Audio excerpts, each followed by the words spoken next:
Let's do the last chapter for the day, Isaiah chapter 34. Again, the royalty free, the public domain version. I'm happy to keep going. Here's Isaiah 34 from the King James Version, which is in the public domain.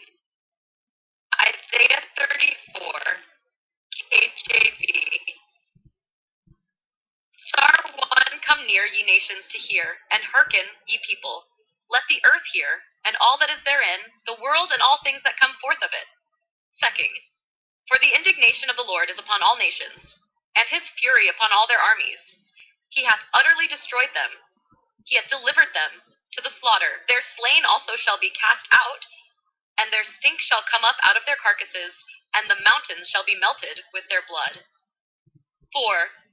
And all the host of heaven shall be dissolved, and the heavens shall be rolled together as a scroll, and all their hosts shall fall down, as the leaf falleth off from the vine, and as a falling fig from the fig tree.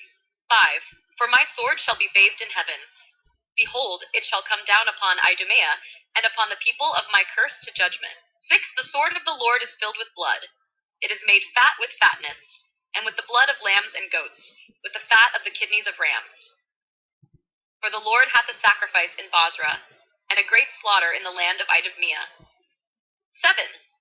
And the unicorns shall come down with them, and the bullocks with the bulls, and their land shall be soaked with blood, and their dust made fat with fatness. For it is the day of the Lord's vengeance, and the year of recompenses for the controversy of Zion.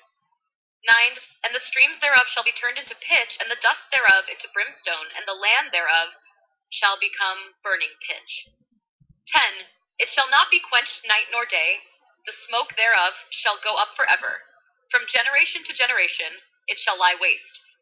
None shall pass through it forever and ever. 11. But the cormorant and the bittern shall possess it.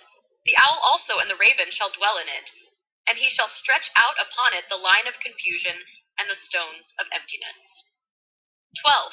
They shall call the nobles thereof to the kingdom, but none shall be there, and all her princes shall be nothing. 13.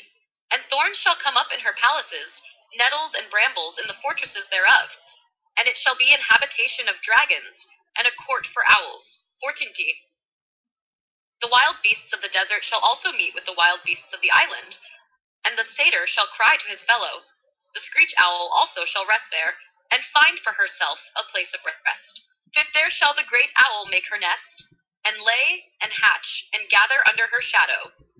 There shall the vultures also be gathered, every one with her mate. 16. Seek ye out of the book of the Lord, and read, no one of these shall fail, none shall want her mate. For my mouth it hath commanded, and his spirit it hath gathered them. 17. And he hath cast the lot for them, and his hand hath divided it unto them by line. They shall possess it forever. From generation to generation shall they dwell therein. Explanation of Isaiah 34.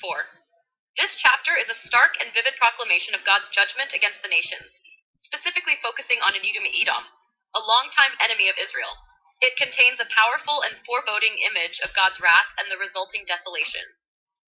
Verses 1 to 4. The chapter opens with a summons to the nations and the earth itself, warning that God's judgment is imminent. The imagery here is apocalyptic. Everything in the earth, including the heavens, will be affected. The celestial bodies will fall like leaves from trees, indicating the total and overwhelming nature of this judgment. Verses 5 to 7. God's sword is described as coming down to judge Idumea, a region that represents the enemies of Israel. The imagery of slaughter and blood is intense, with God's judgment portrayed as a sacrifice of sorts, highlighting the severity of the coming destruction. This judgment is so complete that even the animals, symbolizing the totality of destruction, will be affected. Verses 8-10. This is the day of the Lord's vengeance. The land is so scorched that it becomes pitch, a flammable substance, and the destruction will be unquenchable. The land will remain desolate forever. This is a picture of God's unyielding justice and the permanence of his judgment. Verses 11 to 15. The imagery of desolation continues, with wild animals taking over the abandoned cities. The once proud palaces and fortresses will become homes for creatures like owls, ravens, and dragons, mythical creatures. emphasizing the complete ruin of the land. This is a symbol of how the once glorious cities will be reduced to desolate wastelands. Verses 16 to 17. The chapter ends with a call to seek ye out of the book of the Lord. God's word is certain and will not fail. Broke it again.